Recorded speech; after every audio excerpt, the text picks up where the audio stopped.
एक कहावत है ना कि विकल्प संकल्प की हत्या कर देता है। जी जी। तो अगर आपका संकल्प यही है कि हमको यही हासिल करना है तो उसके लिए विकल्प मत रखिए। लेकिन आजकल के ज़माने में प्लान बी रखना ठीक है, ज़रूरी है, लेकिन अपना संकल्प बना के चलिए और बिल्कुल सफलता आपकी होगी। और अपने पिताजी को और माताजी को क्या कहना चाहेंगे? जी, उन सबका यही है कि बहुत बहुत शुक्रिया, मेरी सफलता मेरी नहीं बल्कि उनकी ही है। जी।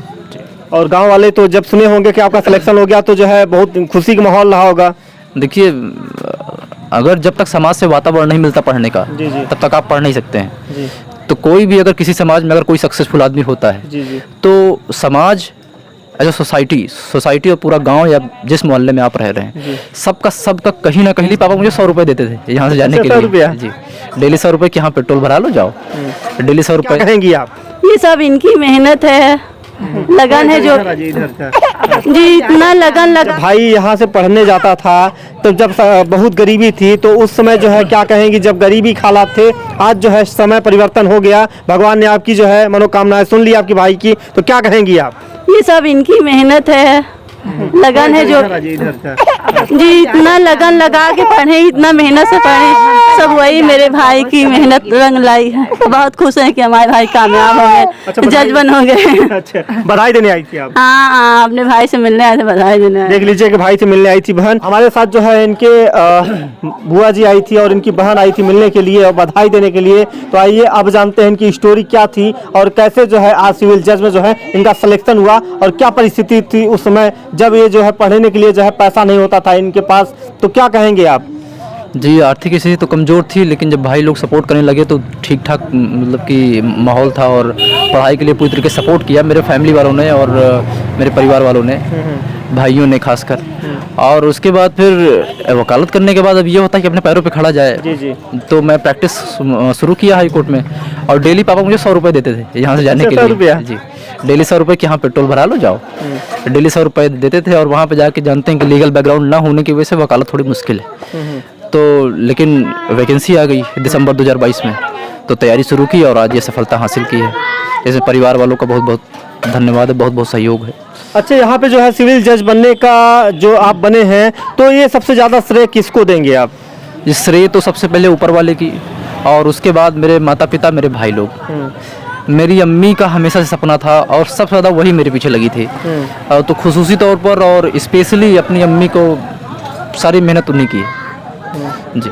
अच्छा, अब यहाँ पे एक बात और पूछना चाहेंगे, जो आपने मेहनत किया, आपने किन किन कठिनाइयों का सामना करके आज जो है यहाँ सिविल जज बने हैं? जी, कठिनाइयों का सामना तो शुरू से रहा। सबसे पहली बात तो आर्थिक स्थिति बताया मैंने जी। और दूसरी बात ये रही कि सरकारी स्कूल से पढ़ा तो लगता नहीं था कि यहाँ तक जाऊँगा, लेकिन हौसले थे। जैसा आपने अभी एक भाई ने शेर बोला कि हौसलों से उड़ान होती है। जी जी। तो उसके बाद फिर मंजिल चलती थी, लेकिन इंटर में जब आया तो नंबर मेरे कम हो गए, तो उसमें भी मैं परेशान कि अब मैं क्या करूँगा। उसके बाद फिर ये हुआ कि मैंने ड्रॉप भी किया 1 साल 2 साल BLB करने के लिए और BLB में एडमिशन लिया। तो उसके बाद फिर लॉकडाउन की वजह से मैं समस्या में घिर गया, वकालत करने लगा। तो मतलब डिस्ट्रैक्शन हर जगह रहा और तैयारी के दौरान भी हर 2 महीने 3 महीने पे ही लगता था कि मेरा नहीं होगा, मैं छोड़ दूँ तैयारी। लेकिन फाइनली ये आज दिन देखने को मिला है। बहुत शुक्रगुजार हूँ सबका जिन जिन लोगों ने मेरा सहयोग किया।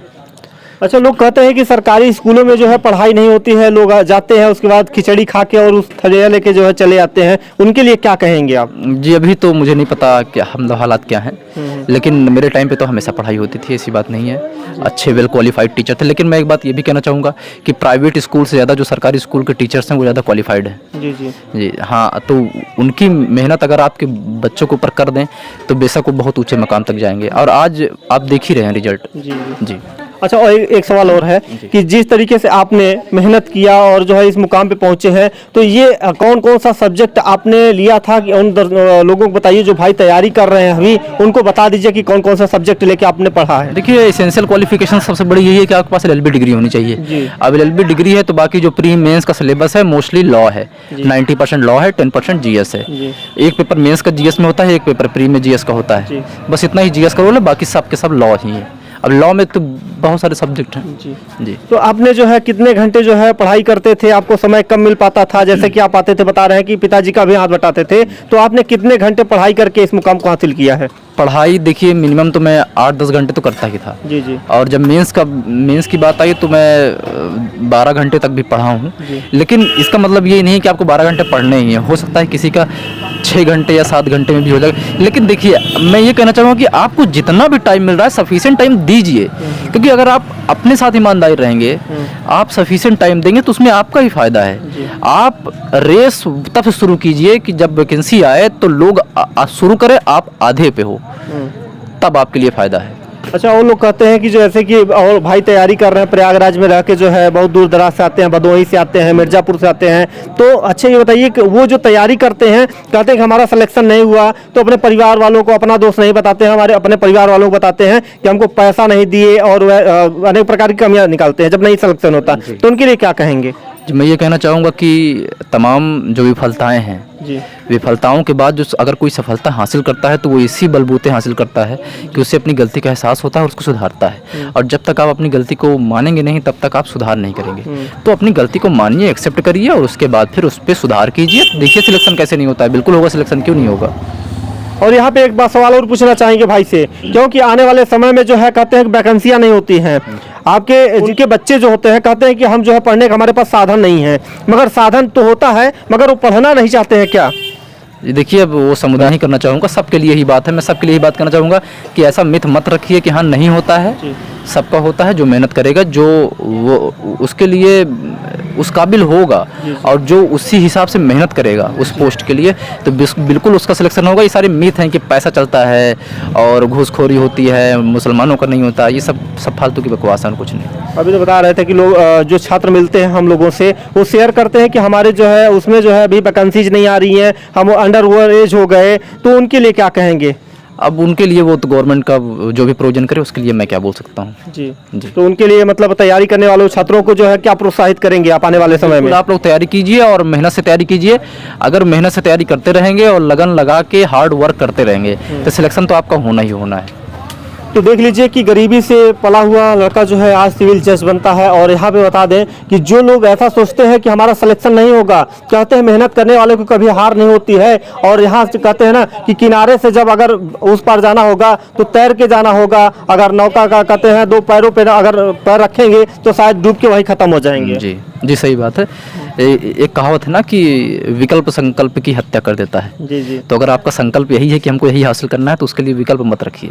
लेकिन आजकल के ज़माने में प्लान बी रखना ठीक है, जरूरी है, लेकिन अपना संकल्प बना के चलिए और बिल्कुल सफलता आपकी होगी। और अपने पिताजी को और माताजी को क्या कहना चाहेंगे? जी, उन सबका यही है कि बहुत बहुत शुक्रिया, मेरी सफलता मेरी नहीं बल्कि उनकी ही है। जी।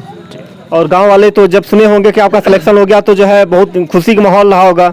देखिए, अगर जब तक समाज से वातावरण नहीं मिलता पढ़ने का, जी जी। तब तक आप पढ़ नहीं सकते हैं। जी तो कोई भी अगर किसी समाज में अगर कोई सक्सेसफुल आदमी होता है, जी जी। तो समाज एज अ सोसाइटी और पूरा गांव या जिस मोहल्ले में आप रह रहे हैं, सबका कहीं ना कहीं सहयोग जरूर होता है, क्योंकि बिना वातावरण के, बिना सामाजिक सोशल प्रेशर के आप पढ़ नहीं सकते हैं। तो ये बहुत ज़रूरी है कि समाज वालों का भी, गाँव वालों का भी, सबका बहुत बहुत शुक्रिया, सबका सहयोग रहा है। तो उस समय जब सिलेक्शन हुआ था आपको, तो आपको कैसा लगा था? क्या एहसास हुआ था कि हमारा सिलेक्शन हो गया? मैं यकीन नहीं कर रहा था। मैं 4-5 बार पहले PDF खोला, देखा, बार बार बंद किया कि हाँ हुआ है, सच में है कि नहीं है। सर्च करके देखा कि नाम आ रहा है कि नहीं आ रहा है, स्क्रॉल करके देखा कि 157 पे है कि नहीं मेरा है। तो जब यकीन आ गया तब मैंने अपनी अम्मी को बताया कि हाँ मैं हो गया, मेरा सिलेक्शन, जज बन गया मैं। तो अम्मी खुश हो गई बहुत। बहुत सारे दोस्त यार भी फोन किए होंगे उस समय, तो आप बहुत व्यस्त रहे होंगे। जी जी, बहुत, अभी तक व्यस्त चल रहे हैं, तो फोन पे फोन ही आ रहे हैं लगातार। जी जी। और यहाँ पे बता दें कि मीडिया वाले भी भाई साहब लोग आ रहे हैं, इनका इंटरव्यू ले रहे हैं, क्योंकि एक जो है एक कहानी बन गई है। क्योंकि यहाँ से गरीबी से निकल के जो है उस मंजिल तक पहुँचना सबके बस की बात नहीं है। कहते हैं मेहनत करिए, मगर हम आशा करते हैं कि भाई बहुत मेहनत करें और आगे हमेशा ऐसे बढ़ते रहें। और जितने भी छात्र तैयारी कर रहे हैं, मैं उनको यही शुभकामनाएं दूंगा कि आप मेहनत करिए, माँ बाप को धोखा मत दीजिए और सिलेक्शन अपना पा के रहिए। मगर ऐसे अगर आप धोखा देंगे माँ बाप को तो आप कहीं के नहीं रह जाएंगे, न इधर रहेंगे न उधर रहेंगे, आप बीच में फंसे रहेंगे। तो आशा करता हूँ ये खबर आपको पसंद आई होगी। बहुत बहुत धन्यवाद।